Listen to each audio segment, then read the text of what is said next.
All right, we are live for another edition of the Patriots Beat Podcast here on the CLNS Media Network. I am Mike Kadlick, joined as always by Alex Barth from 98.5 The Sports Hub.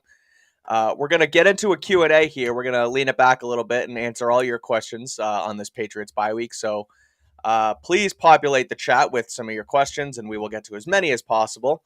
Rip them in there, and we'll do a kind of rapid fire thing, and we'll get that thing going. So me and Alex, again, we were down at Gillette Stadium today, kind of getting the grasp of, where this team is post bye week. And let's sort of get into that, because before we start, we'll kind of just hit on this, because I think personally that despite not playing a single game, this team sort of won the bye week. They got healthy. I wrote about this a little bit more on clnsmedia.com today, but they got healthy, and then the AFC kind of worked itself around them, and now they sit in a playoff spot. So they're now the 7th seed.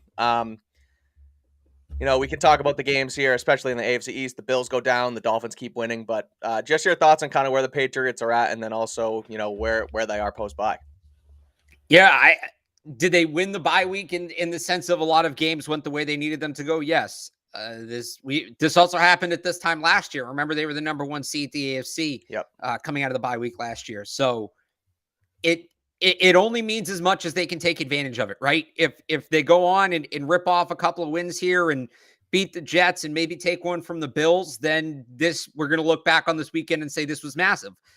If they, only manage to win one game after the bye like they did last year, then this becomes a major footnote. So it's a nice thought, but they've got to pull their weight on that take, kind of. So yeah, for sure. I mean, look, the one thing that kind of ekes out at me is the Dolphins, and just Tua is 14-2 in his last 16 starts. A guy who we've ripped on this show before, on our Pats post game before, like, he just wins games. I mean, he's an MVP candidate now in the top 2. Mike McDaniels probably a Coach of the Year candidate. He'd probably win it if, Daboll and Sirianni weren't having such great years. But, like, they're going to have a real chance to beat some teams that, A, are in front of them in the AFC playoff picture, but, B, just in their own division, right? So, like, it's going to get ugly, if you will, in a good way, whether it's good or bad for them or other teams in the division. But the other thing that happened, too, before we kind of populate some questions in here, is the Raiders went down against Jeff Saturday and the Colts. And Jeff Howe from The Athletic, along with several others, ended up reporting today that Josh McDaniels' job is safe in Vegas for the year. Originally, I was thinking that, maybe this would allow McDaniels to get kicked out of there early, come home again, and just, come crawling back, if you will, and kind of have a better, more comfortable spot here in New England and get Mac Jones on track for where he was last year. Whether that be at the end of the season or during the season, who knows? But it doesn't look like they're going to part ways with him. But the Raiders are struggling. And, do you see McDaniels there long term? Kind of do you have any opinion or thoughts there, and kind of where that'll end up, where that'll go? I don't remember who had this on Twitter. Somebody had it on Twitter. Really interesting take that was basically, would the Raiders hold on to Josh McDaniels through the offseason just to see if they can land Tom Brady? Right. You figure if they have Josh McDaniels, they're going to be a player from Brady. We know that in the past, Brady showed interest in going to Vegas. So, yep. If that's their justification for holding on to him, that's not the worst reason in the world. The season's already kind of cooked at this point anyway. I don't know that firing McDaniels and bringing another coach, suddenly they're Super Bowl favorites again. They're 2-7. That's a massive hole to dig out of. Right. You've also got to remember Josh McDaniels is there because Dave Ziegler's there, the GM. They went there together. So I don't know that you can fire McDaniels without also firing Ziegler. Now this is a major reset. So right. I think he makes it through the offseason. I think he's a guy that will be on a very short leash to start next season.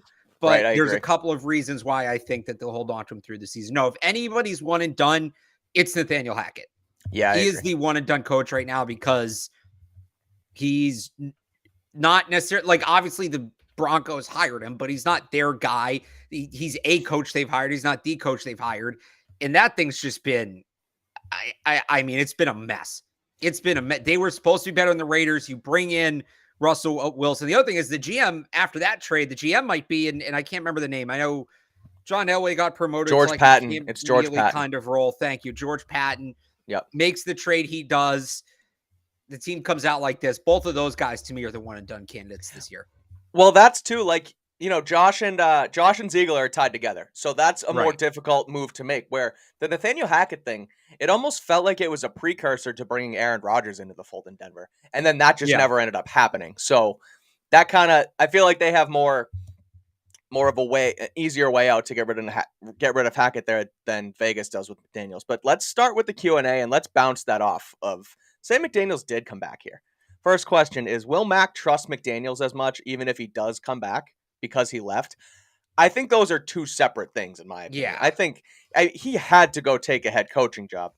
You get paid more. You run your own franchise. It's a dream. It's why you're in the profession. I don't think they fault him for going to take that job. And frankly, I don't think Mac trusts the guy he has in the room now in Judge and Patricia. So, like, I think he would welcome Josh back with open arms, given the success they had together last year. And, I tweet about this all the time, and people are always in my mentions, 47-17, they lost to the Bills. And, like, no, McDaniels was perennial in Mac having the success he had last year. It got ugly down the stretch. We know that. We'll get into that all this week even more, and probably throughout the Q&A with, what happened last year at the bye week. But no, I guarantee he would welcome Josh back with open arms. I feel like they had a great relationship, and he really helped him succeed as a quarterback. Yeah, this isn't like a "you left me, how do I know you're not going to leave again" thing. One, first of all, he's not going to leave again. He's never going to be a head coach again. This is it. It. He failed spectacularly in Denver. I think the Indy thing still gets held against him by teams around the league. He's not leaving again until he retires. The other thing is, it's not like getting back with your ex. No, this is he went to take a better job. You're happy for your friend for taking a better job. It's not. These kind of moves are not viewed through that lens. No. Yeah, he didn't. It's not like he took a lateral move either. Like you said, he took a promotion. So, like, if he went lateral, maybe went for a better quarterback strictly to be an offensive coordinator again. That would be a different question. But like you said, he took a promotion and he kind of had to do that. Looking for questions here in the chat. Here, I'll pull this up. Okay. Apples and oranges. Okay. Tyquan Thornton was not brought in to be. I saw some people talking about it in the chat before. I'm assuming that's where this came from. People are saying, you look at what Justin Jefferson makes Kirk Cousins look like, what Stephon Diggs makes Josh Allen look like. Can they get that guy from Mac Jones? Absolutely a conversation to have. Absolutely a conversation that we're going to have a ton this offseason. Spoiler alert, I'm going to be all in on Jerry Jeudy. Okay.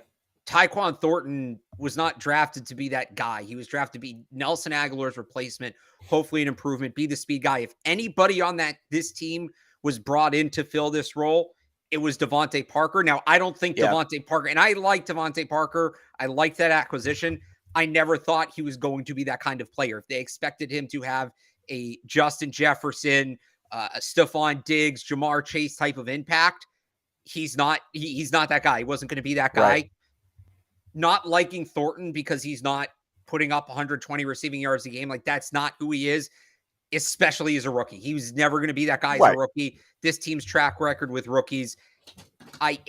You're right.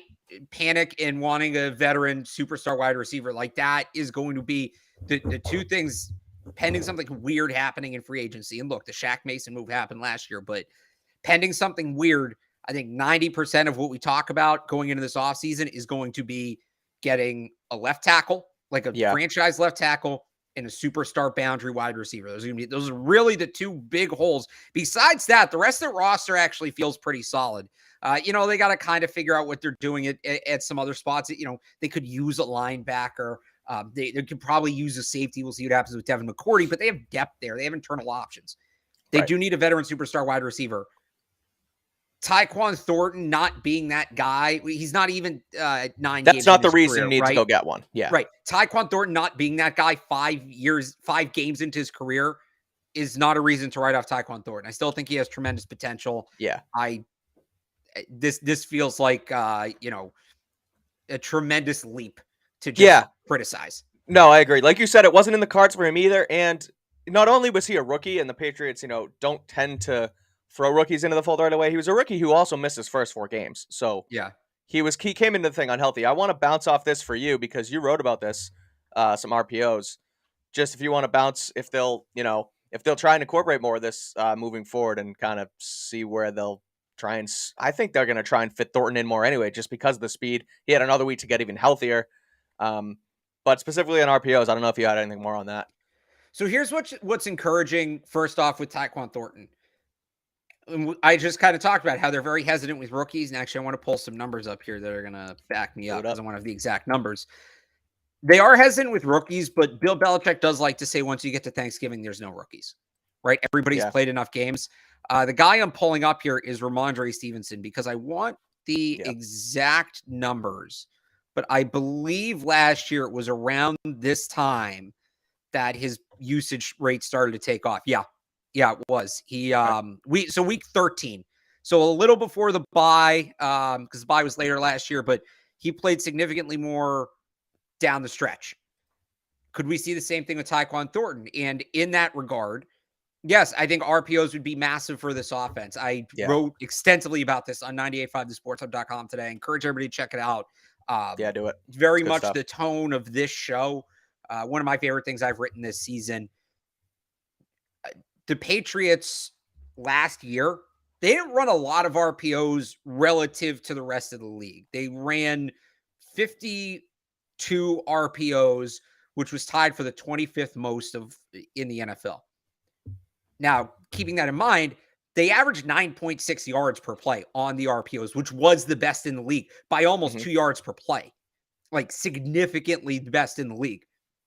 So you think, all right, and they're not going to average 9.6 if they keep running RPOs at that rate, right? There's teams that run 200-300 RPOs a year. If the Patriots start running that many, they're not going to keep averaging 9.6 yards per play. It's going to come down, but it felt like something, hey, this is something Mac's comfortable with, and it made sense. He ran a lot at Alabama, something the rest of the team is comfortable with. It's a good thing for the young quarterback to kind of get him going. It felt that way. It really did about RPOs last year. This year, two numbers are way down. The overall number of RPOs has dropped significantly. They've run just 15 in 9 games, and just 6 of those have come when Mac Jones is on the field. They ran some with Bailey Zappi as well. I think they actually ran one also with Brian Hoyer. In the ones they're running, the average yards per play has dropped below the league average. So they led the league last year. I think it's 22nd, and this is all going into week. I did the math before Sunday. Going into this week. The average yards per play drops to about 6. So they're running fewer RPOs. They're having less success with them. Why? I don't think it's actually McDaniels' thing because the Raiders are the second worst RPO team in the league this year. They're averaging 3.9 yards per play, which is not good, period. So one time I wear my glasses. I'm totally nerding out. That's perfect. What changed? I think some of it is RPOs can be like a volume, like a rhythm play. The more you do them, because it's a read. And again, if you don't know what an RPO is, go 985thesportshub.com. I explain it. But it's a play that when you get in a rhythm, they become a little easier. It's like a microwave shooter in basketball, right? A guy that the more shots he takes, the better he gets because he's feeling it. So running more RPOs could help. The other thing is it's the kind of RPOs they're running. I'd remind everybody, an RPO is a concept. It's not a play. You don't go into the huddle and go RPO ready break. Right. There's several different types of them. It means run pass option. Right. So it's like everybody thinks, okay, there's 2 play calls. You can run or you can pass. Now there's this third thing that's both. They're running a lot of bubble screens. Almost exclusively bubble screens is the pass option on these RPOs. And I like bubble screen RPOs. I think it's kind of the way the play flows. I think it works well. That being said, when it's the only RPO you're running, it's not going to be as effective. They've got 2 great slant receivers in Tyquan Thornton and Devontae Parker. I'd love to see some, and they ran slant RPOs last year. They did. They ran slants. They ran a couple fade RPOs. The bubble screen was still a big part of it, but they were mixing it in, right? I'd like to see them run more RPOs, but I'd really just different route combinations off of it, especially that slant, because I think, again, Thornton and Parker, for different reasons, are very good on that route.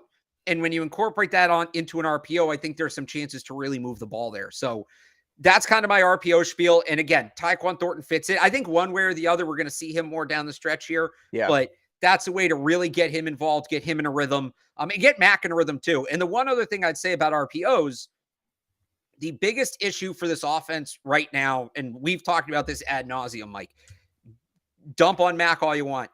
The biggest issue for this offense is the offensive line. When the offensive line figures it out, I'm telling you, Mac's going to look better. The receivers are going to look better. Even Ramondre is going to look better. I know he's looked really good. They've left some chances for him on the table with how this offensive line is played. The offensive line is the one position that you can't hide, right? You can hide a deficiency at running back. You can maybe hide a deficiency at wide receiver. You know, when you have guys like James White and Rob Gronkowski, you cannot hide your offensive line. If your offensive line is not good, that will show. It does not matter what you call. But RPOs, because it's a quick release play that essentially is designed to leave one player unblocked, right?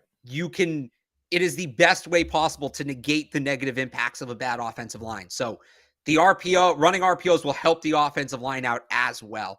So there's a million reasons I would love to see him run it more. Who knows if they will or not? It's something to watch. Again, I go into this as much as I just talked about it, very in-depth, even more in-depth on 985thesportshub.com. But I would love to see more RPOs. Sure. So, I mean, as you were sort of, as like you said, Alex went on his little, his rant there for RPOs. I'm going to quickly rant about LinkedIn, and then we'll get back to the Q&As, if I could just hide that, because I have my 2 cents about our presenting sponsors here at LinkedIn. These days, every new potential hire can feel like a high-stakes wager for your small business. You want to be 100% certain that you have access to the best qualified candidates available, and that's why you have to check out LinkedIn Jobs. LinkedIn Jobs helps you find the right people for your team faster and for free. We use LinkedIn Jobs here at CLNS Media, and they make it super easy to post your job. Then just add add your listing and the purple hashtag hiring frame to your LinkedIn profile to spread the word that you're hiring. Simple tools like screening questions make it easy to focus on candidates with just the right tools and experience, so you can quickly prioritize who you'd like to interview and hire. As we inch close to December, now's the perfect time to add the right team member and end 2022 strong. That's why small businesses rate LinkedIn Jobs #1 in delivering quality hires versus leading competitors. LinkedIn Jobs helps you find the qualified candidates you want to talk to faster. Post your job for free at linkedin.com/beat. That's linkedin.com/beat to post your job for free. Terms and conditions, as always, apply. Thank you for listening to me go on my spiel. So speaking of the, we traded off there. But going back to the offense, we talked about the types of plays they'll run just now, but this one kind of interested me, and it's more so behind the scenesy, if you will, not so much, scheme stuff. But do you think Belichick has it in him to part ways with Patricia and Judge, and kind of get a new offensive coordinator in here if they can't figure it out down the stretch here? Because it seems like to me that this kind of felt like a placeholder, and it's like, okay, you have Patricia and Judge getting paid by other teams. We've talked about it. People have talked about it, but they're getting paid by other teams. They're not on your payroll. They're probably here for cheaper. They're your friends. It's almost like they're doing you a favor. But is the plan to expand on this, or is the plan to teach these guys and let them take over the reins? So I guess, do you think they will, and do you think they should? So I don't think Judge or Patricia will get fired. I don't think they're going to hire somebody and name them the OC. I think what you could see is somebody brought in that gets some senior offensive strategist, some title like that. The bogus ones they throw around. Yeah. Right. That comes in and reworks it. The interesting thing here, and I'm just going to kind of answer another part of this question, because he mentioned Mac being fine in the McDaniels system. I've seen a lot of people suggest that, they need Josh McDaniels back. And I think Josh McDaniels being back would be an improvement. I do. But and we're going to get kind of philosophical here, and I'll ask you this question, Mike. Let's hear it. What is the bigger reason the offense is performing the way it is? Is it because Josh McDaniels left, or is it because Matt Patricia replaced him? Do you get what I'm asking? Yes, I do. And it's because Patricia replaced him. Because in theory, you could have replaced McDaniels with something half as good as Patricia. Half, but you get what I'm saying. Twice as good, yeah. Yeah, in between, right. And it would have been fine. But yeah, go ahead. But no, so I would just say this to people, because this is a conversation we're going to have. What do they do at OC? And not now, but in the offseason. But I would say this. I think in some ways it's been framed as Josh McDaniels or bust for this offense. I wouldn't go that far. I'm not saying I wouldn't take Josh McDaniels back. I would, but I'll take anybody with offensive experience at this point. Is kind of more so where I'm coming from. Like, Yeah. Josh McDaniels would be great. Somebody from that tree who actually knows offense would be great. Whether it's, a guy like Chad O'Shea coming back, whether it's Bill Hardigree, who's the quarterbacks coach in Vegas right now. Like, I don't think it's McDaniels or it's Judge / Patricia. Yeah. Those aren't the only two options. Like, I would remind people that I think that I think they would explore all options, right? It's not going to be, oh, well, Josh is staying in Vegas, so we're sticking with Matt and Joe. I think some people are thinking about it that way, and I understand why. Yeah. I was kind of like, it took me a minute to be like, no, it's not just that. It's going to go beyond that. So, I don't know. It's just a take I had over the weekend. I thought I had over the weekend that, it's not just those guys. Start looking around, see what else is out there, and just somebody with an offensive mindset. So this is an interesting one. As an Alabama fan, the Patriots have Bill O'Brien back. Bill O'Brien, they are not fans of him in Alabama right now. Some of it's justified. Mm-hmm. I think that they're not getting the play out of their receivers that they maybe expected to. I just don't think those guys are as good as maybe projected. I don't think Bill O'Brien's coming back. I think you can call this informed speculation. I think he wants to stay in college. I think, he's going to get a college head coaching job. That's where I was going to go with this. Right. Like, I feel like he stayed there in order to, give himself, like, he got himself the Nick Saban treatment. Saban did it with Lane Kiffin. He did it with Steve Sark. Come here, call our offense, and we can mold you into, a head coaching candidate again. The way they've struggled this year, it seems like, again, I was thinking maybe that's not the case because, they're not the Bama of old, and they're not, I mean, granted, you have Bryce Young and everything, but it's like, is he pulling them down? So you can go off what you just said, but that's kind of where I'm at. I don't know if he, molded himself as well as he might have hoped.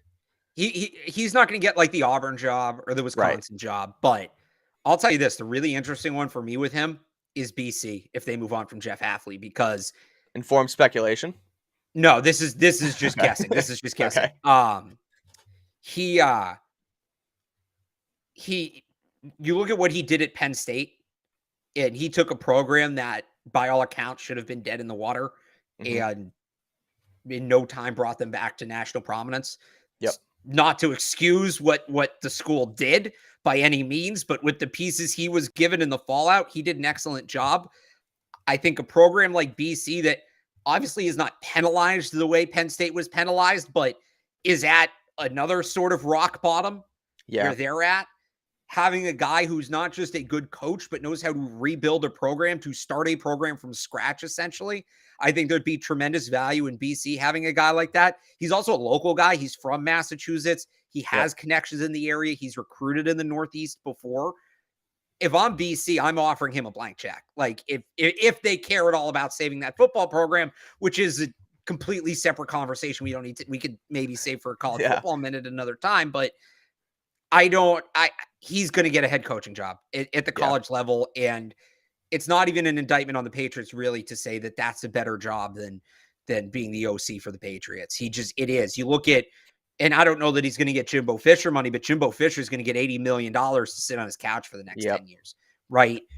Why would he come be an assistant in the NFL when he's either A, going to run his own program, or B, get a massive buyout? Because those things aren't changing. Right. So, yeah, I don't think he's coming back. I don't. And there's a number of reasons for that. I want to bring this comment up, and I realize we're going back to this guy, and he's probably just trolling us with all of these awful, awful takes. Lamar Jackson didn't need all that stuff. He's talking about, the help of the coordinators and the receivers. Just shows how mid Mac Jones is. Taking nothing away from Lamar Jackson. He was my MVP pick coming into the season. But to say Lamar Jackson didn't need the right situation, you don't know what you're talking about. Go back and watch Lamar as a rookie when he's running the Joe Flacco offense in Baltimore. He's a traditional shotgun drop back passer. He struggled. It was ugly. Yep. They go out, they bring in Greg Roman. Greg Roman, thank you. I want to say Wink Martindale for some reason. They They He's bring the in Greg. DC. He's the defensive guy who's in the Giants now. They bring in Greg Roman. They start running a system that kind of capitalizes on Lamar Jackson's strengths, 100%. which they were not doing before with the Joe Flacco system, which why would they? They were playing the Joe Flacco strengths. They go out, they get these big body receivers, they get these yards after catch receivers, they get these bullying running backs that can play off of them. The system's built around him. The whole idea of a system quarterback, there has never been and will never be a quarterback that is equally good in every offensive system. Every quarterback has a system that they're going to be better in because no two players are the same. And everybody has a different skill set. Tailoring your offense to the quarterback skill set is not a sign that the quarterback is bad. It's just what you do. It's basic football offensive game planning 101. Every team has done that since the beginning of the game. Tom Brady, they built the system around his skill sets. He had very unique skill sets, which elevated that system and made it so good. They were able to do certain things that other quarterbacks wouldn't have been able to do. But I'll say, I just said about like Lamar, right? Put him in a drop back, put him in the Brady offense and he'd probably struggle. Put Brady in the Lamar offense and he's going to struggle tremendously. Right. It's all about fitting this. You want to build your offense around your quarterback strengths. Tua is another great example. They've done an excellent job building that offense around what Tua does best. What the Rams did last year for Stafford is another example. They've kind of gotten away from that this year. The Niners are another one. The Packers up until this year, the Packers are a great example of they went away from Aaron Rodgers' strengths. He wants to throw the ball down the field. He wants to throw 50-50 balls, use that downfield accuracy, and they try to make him dink and dunk, and he just doesn't have the patience for that. It's not in his game. So it's not that Mac isn't good. It's that they're not letting him do what he's good at. Right. And that's where all this frustration comes from. That's what it all boils down to is last year they did a great job, a fantastic job of tailoring the offense to Mac Jones. And it felt like when that season ended, it was basically if you put some more talent around him, certain kinds of players to enhance what he already does, right? Like, for instance, the Ravens adding a guy like Devin Duvernay, who was the perfect wide receiver for that offense. Mm-hmm. If they could make targeted additions like that, that was going to be, and then Mac naturally taking that second year leap, that's what was going to move things forward. Instead, they've kind of changed what the offense is and drifted away from what Mac does as strengths. And just to follow this up here, because somebody's asking me, somebody said Brady would struggle in the Ravens offense right now, followed it up by saying the Ravens have good players. It's not like it's not just the players, it's the scheme. It's the scheme, right? The types of play calls. If you let Brady run Brady's offense with the Ravens players, it would probably look pretty good.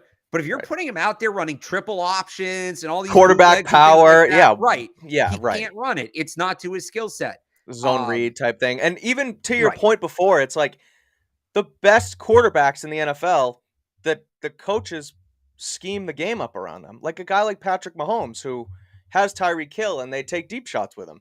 Tyreek Hill leaves. They try and bring guys in. It doesn't work. They go get a guy like Kadarius Toney to fit their system and fit their scheme. So it's like you have to adjust on the fly and you got to make things happen for your guy. Even Josh Allen, right? They do it for him. They go get him Stephon Diggs and they go get Gabe Davis and they change Ken Dorsey calls the offense. I still don't know that offense is built around Josh Allen correctly. But if we're being honest.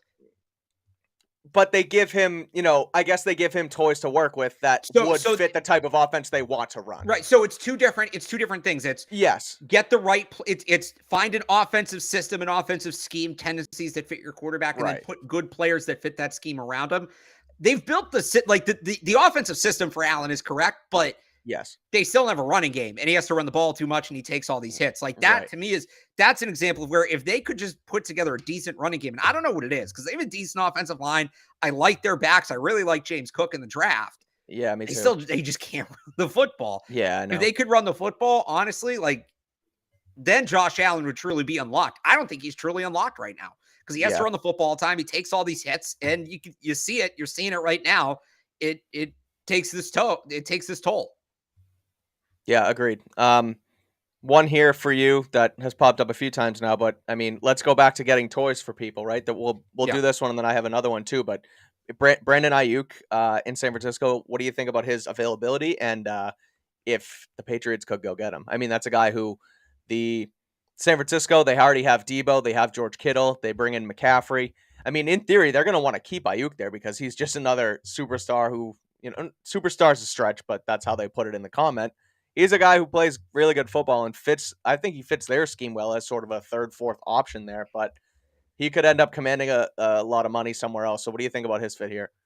Yeah, I don't get me wrong. I really like him as a player. I really do. I just, like you said, he's the third or fourth option. Right. He's never had more than 800 receiving yards in a season. What does he look like when he is that number one guy? He's not getting covered by number one corners. Teams aren't scheming to stop him. Like, if you really want to go get it, he would almost be comparable to me to getting Devontae Parker. And I'm not saying that he's the same player as Devontae Parker. Yeah. But it's that same idea where, like, you even said it there. You called him a superstar because that's how the question phrased it. But is he not? If you have to ask the question, he's probably not. Yeah. Go get a guy who's done it. Go get a guy who's been a number one, who's elevated the team. Again, Stephon Diggs, what he did for the Vikings, he elevated that team. There was no way to question it. He reminds me of a guy like Michael Gallup. Like, Michael Gallup is a guy who, second tier, it's almost so one of my friends, sorry, just to kind of go off that. One of my friend Joey, shout out Joey, in our Dynasty Fantasy Football League, was all about going to get Michael Gallup because he thought that he would end up somewhere else outside of Dallas to be their number one and he would be that guy. But that doesn't necessarily happen as often as you think. Like you said, Devontae Parker is a good example of that. Or, it feels like he might be someone who, you put him on their own and they're not as good as they are as the second. So look, option. I wouldn't be opposed to getting him because I think, right.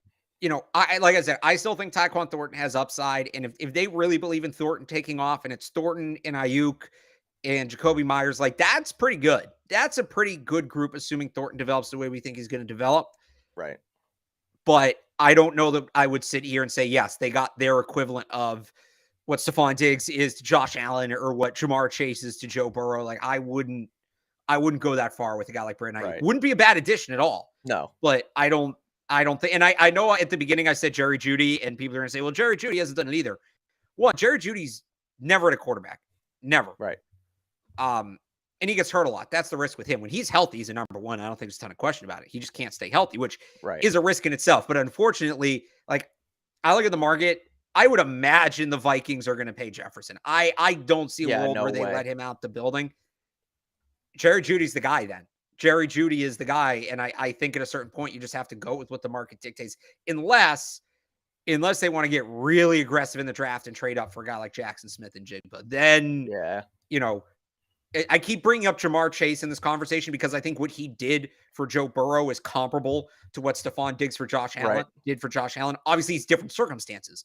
The Bengals drafted Jamar Chase. Right. Or like Jalen Waddle in Miami. I guess the Dolphins did both. They drafted Jalen Waddle and they traded for Tua. They brought in Tyreek.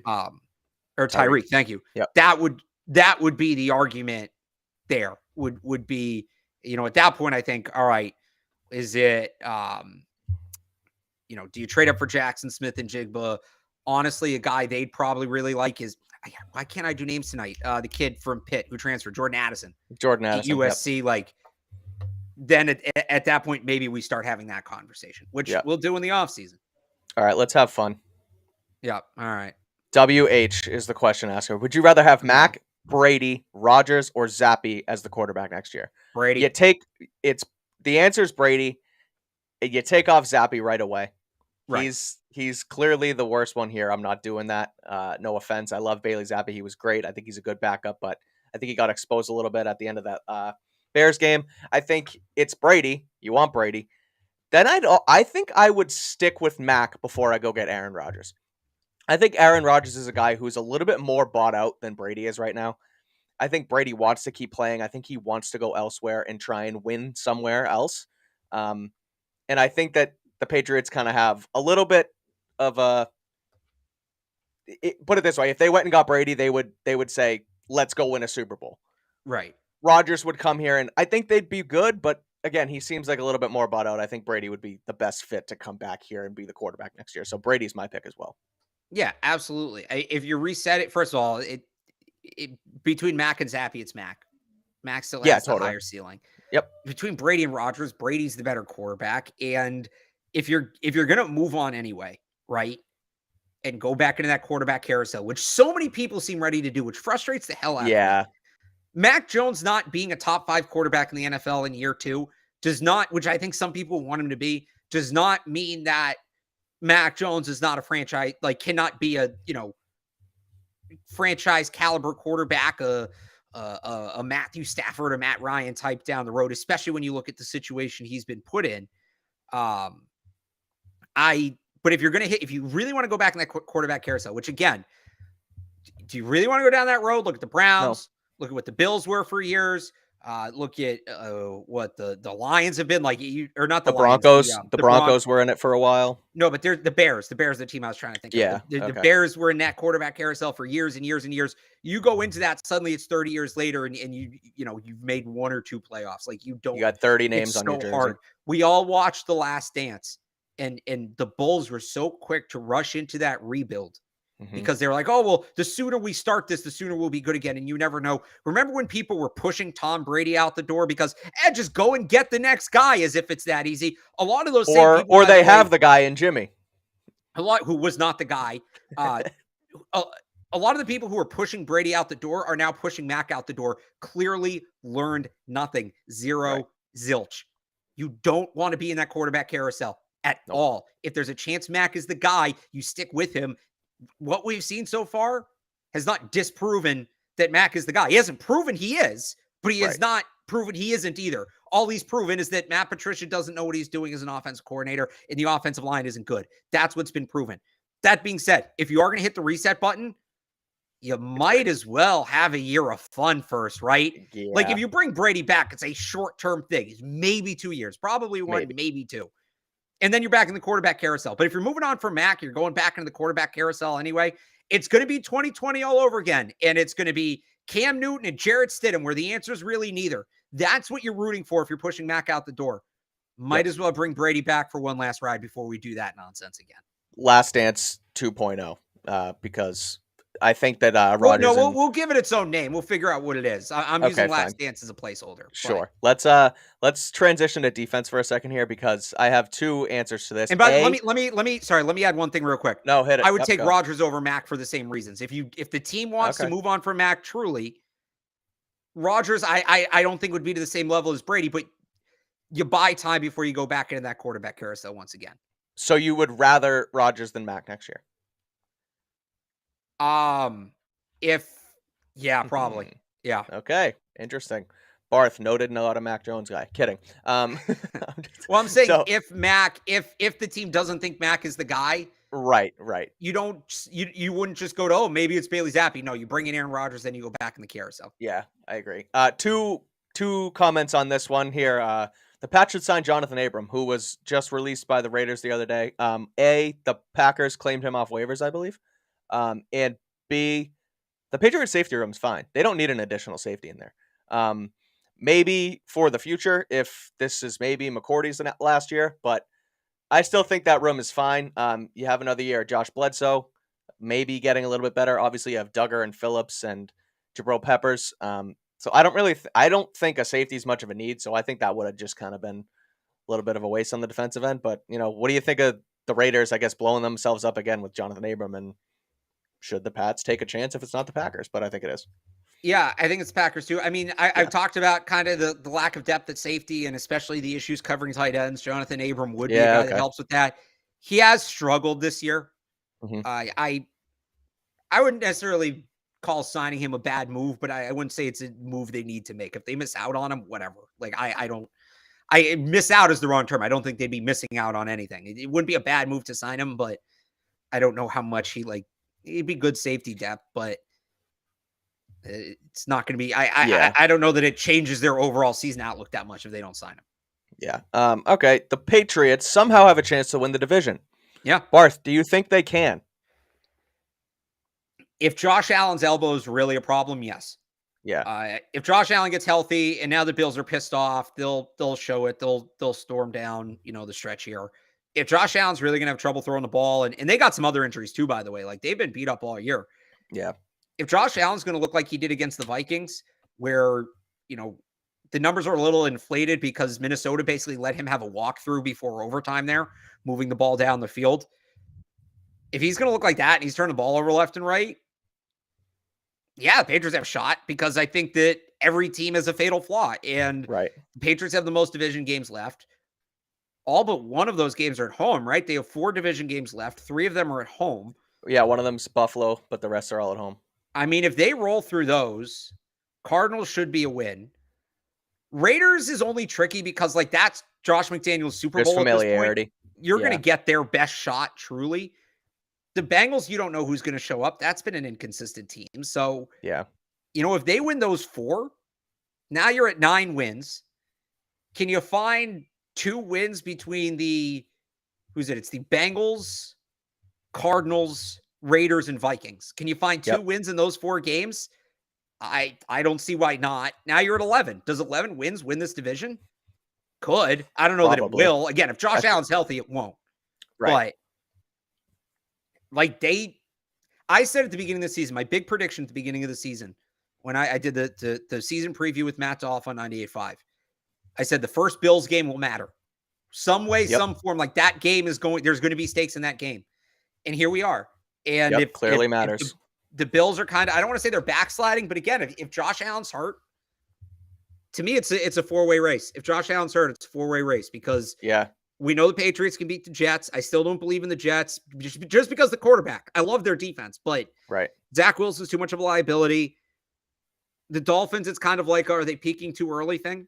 I wonder how they go down the stretch. So just Dolphins quickly. Like 2 years ago, they started 6-3 and they ended up not making the playoffs. Right. So they've been up and down. And is Tua going to stay healthy? What is that offense going to look like coming up to Foxborough in the winter? And I think they still have to go to New York too. Buffalo, actually, I think they still have to. I think all 3 of their AFC East games are home, so they got to come up to the cold. Like that feels tricky for them. That's a fair weather offense. I'm laying out the best case scenario here, right? But yes, they do. Okay, I agree. I want to bring this one up just because it's something I've talked a lot about. Thoughts on Damien Harris going forward. What's his future look like in New England with Kevin Harris, Pierre Strong, and Ramondre? I'll just address this for this year. Damien Harris needs to play more. They're putting so much on Ramondre's plate, and I just really don't want to see him get burnt out like we just talked about. There's going to be a ton of important games down the stretch here. I want him full go for those games. Bye week certainly helps, but the 75-80% usage rate to me is a little alarming. Damien Harris is damn good running back. Use him. Put him on the field. Keep Ramondre fresh. Long term, I don't know. They traditionally don't pay running backs. Damien Harris is a guy I look twice at because I think he's a very strong, important voice inside that locker room. He's like a core character guy. And those guys, they will sometimes pay out of character for like other things, whether it's age or position or whatever. Like Slater and McCourty are good examples there. They're guys who have stuck around. I mean, Devin McCourty's always been a really good player. That's just them paying. No, I know, but I would say more a guy like Dietrich Wise, honestly, is who I would compare Damien Harris to, where he's not necessarily the best player at his position. It's traditionally a position where they don't pay players. Like Matthew Judon's contract is a massive exception to how they usually operate, but it's an important voice in the locker room. He brings versatility, brings a sturdy presence, good depth. There's probably still some room for growth in his game with Wise. There was, and you're seeing it now from where he's come since he signed that contract. So this is not me saying they're definitely going to re-sign Damien Harris, but I think the general they don't pay running backs rule, there may be some more layers to his situation than just that. It's a specific situation, but I'd love to see him play more this year one way or the other. Yeah, I agree. Again, it's like they need to, like you said, they need to take some weight off Ramondre's back throw as they go here. Did you have one? Or okay. One other one that was kind of bouncing off, just winning the AFC East, right? Aside from the Bills game, what's the toughest opponent down the stretch? I go back and forth here, and I took a look earlier at what games they need to win and lose, etc., in order to give themselves a real chance. I was just going through the schedule as I was doing some writing earlier, but like, I think here it's between the Vikings and the Bengals, and I can't decide who's who as far as their toughest opponent, because you look at the Vikings and they're 8-1 now after yesterday's win. Yeah. They seem to be revitalized under Kevin O'Connell. You got, Kirk O'Chains, whatever they're calling him. He's balling out there. So like it's 1 p.m. Kirk almost every week now. But I mean, they look like a solid team. That game's also in Minnesota, which makes it tough. Where the Bengals are also a good team, and they're gonna win some games down the stretch. Burrow's gonna turn it on, sort of like he did last year. It depends on the health of Jamar Chase too, but that game's in Gillette, so I would say that Minnesota is probably their toughest opponent outside the Bills. Yeah, if we're talking about like which games they have to win, obviously the Bengals game's more important. That's another wild card. Yeah, team. Toughest true. game, like you said, Minnesota, short week. That team's rolling, man. And I'll say this too, like the Bengals are a really talented team, but where they're at their best actually kind of lines up with some of the Patriots' strengths. Like Patriots have been good against some of those true vertical passing offenses. Joe Burrow's not a guy who's going to threaten you a ton with his legs, right? Who's their tight end? Like they don't have a great tight end. Yeah, it's Uzoma. No, it's not because he's on the Jets. Hayden Hurst. Yeah, Hayden Hurst is, he's not bad, but he's not a guy that he's one of those. He's just a tight end, just like I talk about, like the Tunyons of the world. And right, he's on the Robert Tonyan Conklin, which when Kyle Duggar's out there, they've been able to handle those guys. So right, I think Vikes. I will say though, and I know I'm going to get crap for this, but I don't care. The sneaky, like the trap, we'll call it the trap game down the stretch here. Yeah, is at the Raiders. That is going to be a sneaky competitive game. Yeah. It is a massive pride game for Josh McDaniels. Like they are going to show up for that game. That is their Super Bowl. It is a chance for Josh McDaniels to justify his position. It's going to get flat. Like it's probably going to get moved up at the last minute, which I don't know how much that affects you, but it's just another thing. It's the beginning they're going to be out there all week. So they're playing the Raiders on Sunday and they're staying out there to play Arizona on Monday. There's just a lot of weird stuff going on around that game. And say what you will about how the Raiders have looked. They still have a ton of talent. And they're in games at the end. That's the thing. Right. They're not winning them, but they're in a lot of these games towards the very end. So one's going to break their way eventually. When you have guys like Devontae Adams, I know Darren Waller's hurt, but could he be back? Josh Jacobs, a guy I really like. You look at that pass rush with Chandler Jones and Max Crosby, right? Right. Again, trap game. I'll call it. They should win because the Raiders do have significant flaws, like you mentioned. But trap game. Yeah. All right. Well, I think that'll do it here for Q&A. You know what? Actually, no. One more. This will get you going a little bit. Last question here. Do you see any way the Patriots bring back Isaiah Wynn? I think there's absolutely no chance. But what say you? I could see it. I mean, they clearly like him enough that they didn't trade him, right? They had opportunities to trade him. It was a seller's market. They probably would have gotten something good for him. I'm not talking about the deadline. I'm talking about before the season, over the summer. Yeah. They probably could have gotten a good offer from him. Like what do I think will happen? Gut thought. No, I don't think he's back. But would it be the craziest thing in the world to me if they bring him back and are just like, we'll move you back to the left side. We'll kick you in a guard. Like, you just try to make it work on like a 1 year, prove it. Yeah. I could see them trying to. Now, the other half of the question is, does he want to come back? Because he seems very disinterested here. Yeah, exactly. That's kind of why I say no. Is it going to work? Are they going to mend the fence? Yeah. So I was only thinking about it from the Patriots' point of view. Okay. Yeah, I don't think he comes back, but I would say this. It would not surprise me at all if we get a report like right after the season that they're doing their due diligence on Isaiah Wynn and like the two sides are talking or something. I could see that. And I'm not saying I would. Let him go. Trent's been fine. Let him go. Great tackle class. That's your first round pick. It's an offensive tackle. We'll figure out the wide receiver thing some way, somehow. Get an offensive tackle. That's what I would do. But they've done stranger things. So that's fair. All right, let's wrap this up, Barth, quickly. Let's do a quick Boston Sports Minute here because there's a lot going on in just about every single aspect of Boston sports. Let's start with, let's get the bat out the way first. Red Sox. I just think I heard.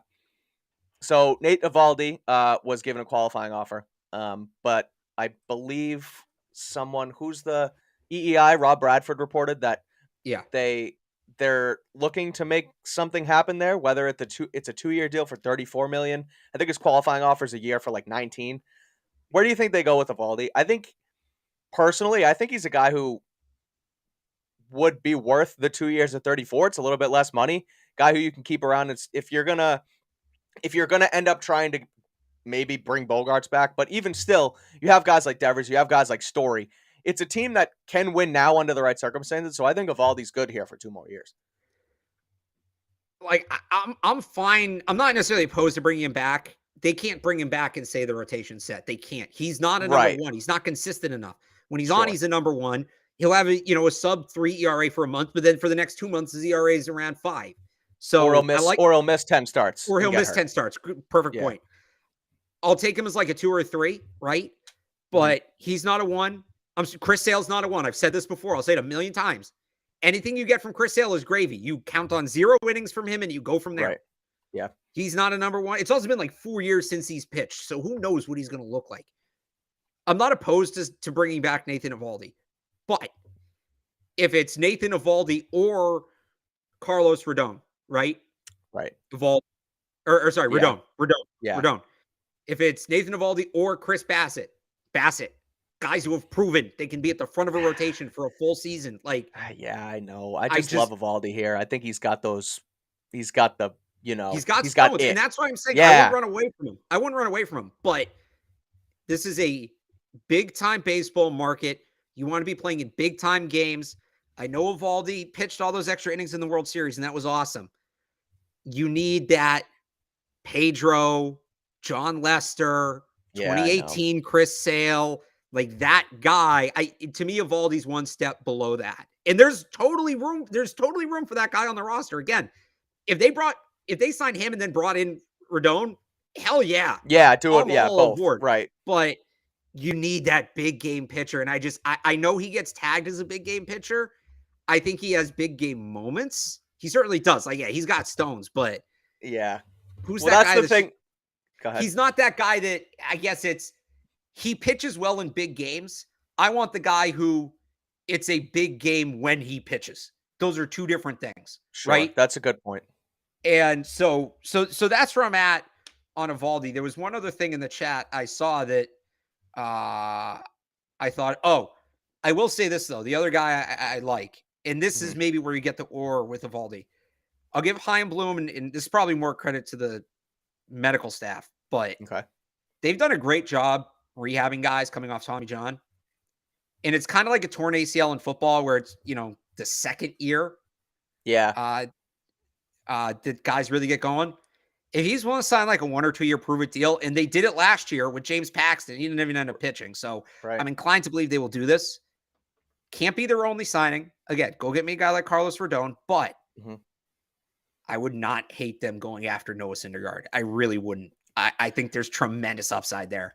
I really do. I wrote about this on 985thesports.com. Get me like a Rodon, Bassett, DeGrom, maybe DeGrom. Like that's an extreme, but like one of those guys. They're not going to do that, though. They're not going to get DeGrom, but I'm saying like that category, the top tier, and then either bring back Eovaldi or sign Noah Syndergaard. That's kind of where I'm at. Like one column A, one column B. Yeah, okay. Syndergaard definitely has more upside than a guy like Paxton, I would think, what they did last year. Exactly, but look at a guy like Garrett Whitlock, where he was coming off Tommy John and whatever it was, like they made it work. And they had a guy in the bullpen. I can't do names tonight. I don't know what it is. But they've done well outside of Chris Sale, who I think that's more of a Chris Sale issue than a Red Sox issue. He weighs 120 pounds. They've done a good job rehabbing these guys. So I'd like to see him take a shot with Syndergaard. Alex Barth, not a Chris Sale guy. I know that from experience. Quickly on the Sox. I loved him when he was good. He just doesn't. How can you be a fan of a guy that doesn't play? No, I know. Right. I agree. With Eovaldi, though, quickly, and I want to go back Celtics Bees and then get out of here. But just like you said, everyone loves this. Like you said, the stones on Eovaldi. The one game he had those stones, they didn't win the game. That's true. Is funny. Which is kind of, it's ironic the way that, it was great. Don't get me wrong. It was like heroic. The guy pitched the game before, what have you. But I mean, it was the one game they lost in the series. But anyway, I like Eovaldi. I'd want him back. Let's go Celtics really fast. Celtics rolling. They play tonight again. I believe in OKC. Is Jason Tatum the MVP frontrunner right now in the NBA, Alex Barth? I say yes, and it has no There's no bias in me having him 14-1 to win MVP. I truly believe he's the front runner. What do you think? I mean, you look at what Joel Embiid's done the last couple nights. He's closing that gap. Yeah, I But know. yeah, I'm still I hate Tatum. it. I hate it too, but it's still Tatum right now because I'm one of these people that gets picky and focuses on the value part of most valuable player, right? Embiid had that game and it came down to the final seconds. I mean, they were up 3 with like 20 seconds to go, right? Yeah. Tatum's got them blowing by teams. So I'm still Tatum right now. Ton of season to go. What's encouraging to me about what Jason Tatum's doing the last 2 or 3 years, whatever it is, he started season slow and then like late in the season, right around St. Patrick or earlier than that, like February, Groundhog Day, you kind of see that All-Star real superstar break. Jason Tatum come out, right? Yeah. Remember, like last year, we were talking, oh, here we go. It's the Jason Tatum thing again. Sucks at the beginning of the year. There's questions. Then he gets hurt. Then he comes back and he's a superstar for the last 2 months. He's doing that now. So here's my thought. What if that trend still continues? What if this is his base? And he builds this season like he traditionally has built in the past. Right. He's going to run away with the MVP. I don't know if that's the case. I don't know how much room there is for him to grow at this point. I mean, again, he's playing sensational. And that's not a knock on him. He's playing unbelievably. Like, how much better can you get? But that's my fun little thought is, okay, Jason Tatum traditionally has closed seasons better than he started them. If this is where he's starting, where is this thing going? Totally, so that's my fun little Jason Tatum thought. It's a good path. I think Tatum, like you said, MVP frontrunner. There's guys like Giannis and Luka and Embiid there, but he's right in the pack. There's no true one right now. And as a Celtics fan and as a guy who's holding that ticket, I take Tatum. They reward winning with that award, right? Celtic, totally. Are they did they pass the Bucks or are they still second in the league? I believe they're second by a half game. Okay, but I mean, still they're right. Yeah. All right. Fourth team, I guess, including the Patriots, but Bruins. 15 games, starting 13-2. They're absolutely rolling right now. They seem to not be able to find a loss. I think Linus Ullmark's undefeated. I think they're undefeated at home. I might be pulling these numbers out of my ass, but I believe those are correct. Are they peaking too early? Can they win the Stanley Cup? It feels like a team that starts 13-2 is automatically peaking too early, but do you think they can continue this type of trend? So first of all, they're a wagon right now. Wagon. Thanks, yes, wagon. I actually think a lot of what they're doing is sustainable. I liked the Hampus Lindholm trade last year. He's the kind of defenseman they haven't had for a while. Yep. I know Charlie McAvoy is pretty good offensively, but I wouldn't say he's offensive minded. Like Hampus Lindholm's a guy who you have to think about in your defensive zone. Like really, like he can run point and all that. And he had to adjust his game a little bit coming from Anaheim. They play a different style. I think he's done that tremendously. I think he put in a ton of work this offseason, gotten in with the coaching staff. Really, there's a ton of buy-in there from what he's doing. I think most of what they're doing is sustainable. The only guy I wonder about is Ullmark, because when you see a goalie playing like this, who isn't like Ullmark's a fine NHL goalie. He's never been this guy, right? And he has to play a lot right now because Jeremy Swayman is hurt. Yep. Can he keep this up? Now, look, I still think even if he regresses a little bit, they can still win a cup playing the way they're playing, assuming they stay healthy. Are they going to, they're on pace now to win like 60 something games. Like, I don't know about that, but I do actually think a lot of what they're doing is sustainable. I really do. And the Lindholm trade, I know Sweeney's getting a lot of crap right now, and some of it's deserved, and non-hockey related stuff is certainly deserved in regards to Mitchell Miller. But that Hampus Lindholm trade really is a chance to flip things, because that looks brilliant right now. That guy, you talk about bringing in everything you needed. That guy's everything you needed. So that's go ahead. Then I want to. No, I'll go first. Here. Yeah, that's sort of the thing with it's why the whole Mitchell Miller saga is so much more confusing than it even should be. It's like they've been under bad PR fire forever. People don't like Sweeney. People don't like Neely. Whatever. They get rid of Cassidy. They get DeBrusk back. They get Bergeron back. They get Krejci back. They make the Lindholm trade. Things are rolling. And then they do the stupid Mitchell Miller decision, and it's like, what are we doing? They're not fully past it, of course. You know, that's gonna stick around for quite some time. But again, like you said, the Lindholm thing was great, and Sweeney was doing so much good, and then he did that nonsense. But what do you got? Yeah, so I'm not a huge soccer guy, but I think this begins this week, right? When does the World Cup start? I think it starts Sunday or next month, the 20th. So Sunday. Okay, so I knew the U.S.'s first match was on the 21st. I didn't know if there was like games before that or how many days Right. into it they're playing.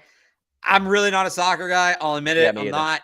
But I get into the World Cup. I do. Because if you give me rooting interest in something, I'll watch whatever. Yep. Especially if there's stakes. Like with the World Cup, obviously there's a ton of stakes. Like I watched the Euro final. Remember when England was in it? It was a big deal. Yeah.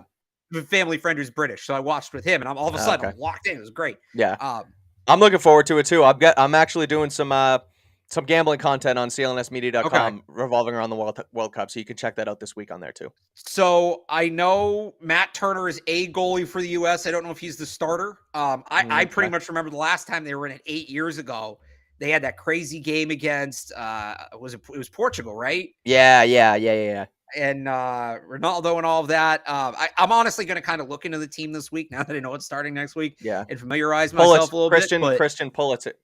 Christian Pulisic, yeah, I know about him. Whatever. Is Josie Altidore still a thing? I was a big Josie Altidore. I don't think so. He just got hurt all the time. Like it was fun watching him play as a tank, and then he get hurt every other game. But I'm looking forward to it. I'm going to be watching. I'm going to be locked in. Any sport being played at the highest level, I don't care what the sport is always fun. I'm with you. Because you're seeing the best of the best, and there's a ton on the line, and that's great. So I'm Olympics, very excited for Olympics, for example, watching a guy like Michael Phelps.